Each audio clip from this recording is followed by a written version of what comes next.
Ada seorang datang kepada Nabi sallallahu alaihi wasallam, kemudian dia berkata, "Ya Rasulullah, inna syara'il Islam qad kathurat alayya, fa akhbirni bi syai'in atashabbathu bihi." Ya Rasulullah, sungguhnya syariat Islam sangatlah banyak.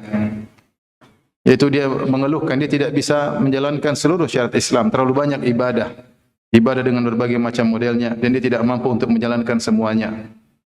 Maka tunjukkanlah kepadaku ya Rasulullah sesuatu yang aku bisa berpegang dengan ibadah tersebut, tetapi yang mudah, yang tidak menyulitkan aku, sehingga aku bisa melaziminya. Maka apa kata Nabi SAW? La yazalu lisanuka ratban min dzikrillah.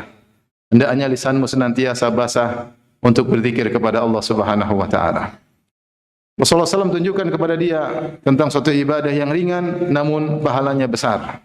Jika seorang tidak mampu untuk menjalankan berbagai macam sunnah-sunnah, ada sunnah yang ringan namun pahalanya besar dan mudah dikerjakan kapan saja, yaitu berzikir kepada Allah Subhanahu wa taala. Sehingga Rasulullah SAW katakan, hendaknya senantiasa lisanmu basah karena berzikir kepada Allah Subhanahu wa taala. Inilah ibadah yang ringan, pahalanya besar, namun ditinggalkan oleh banyak orang. Ya, sebagian orang yang diberi taufik oleh Allah Subhanahu wa taala untuk menjalankan ibadah yang ringan ini. Terlalu banyak yang menunjukkan akan betapa besar pahala orang yang berzikir. Saya sebutkan sebagian contohnya saja. Misalnya Rasulullah SAW bersabda, "Man qala subhanallah wa bihamdihi kulla yawmin mi'ata marrah." Siapa yang mengucapkan subhanallah wa bihamdihi 100 kali, maka huttat anhu khatayahu walau kanat mithla zabadil bahri. Maka dosa-dosanya seluruhnya akan dihapuskan meskipun sebanyak buih di lautan. Dengan mengucapkan subhanallah bihamdi 100 kali.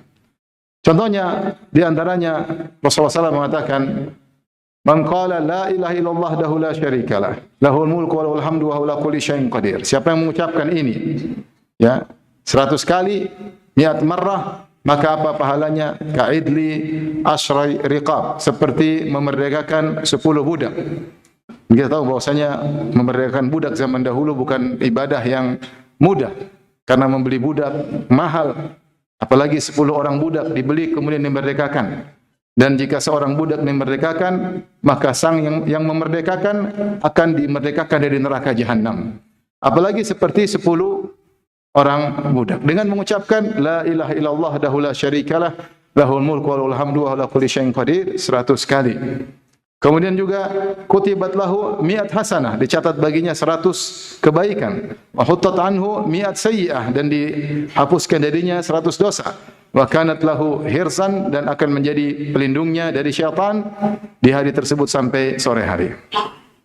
Contoh lagi, dengan berzikir mudah, maka seorang akan diridhai oleh Allah Subhanahu wa taala. Dalam hadis kata Rasulullah SAW, innallaha la yarda 'anil abdi idza akala al-akala an yahmadahu 'alaiha wa idza syariba syarbah an yahmadahu 'alaiha. Sungguhnya Allah ridha kepada seorang hamba yang ketika dia makan makanan, setelah dia makan dia memuji Allah atas makanan tersebut. Allah ridha kepada hamba tersebut. Dan jika dia minum suatu minuman, dia memuji Allah, dia mengatakan alhamdulillah, maka Allah pun ridha dengan hamba tersebut. Dengan muji Allah setelah makan, setelah minum, meraih keridhaan Allah Subhanahu wa taala.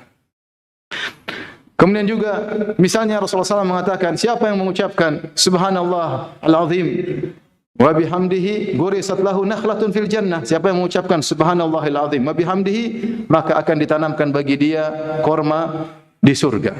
Semakin dia banyak ucapkan, semakin banyak tanaman akan ditanamkan oleh Allah di surga baginya. Ini suatu pahala yang luar biasa.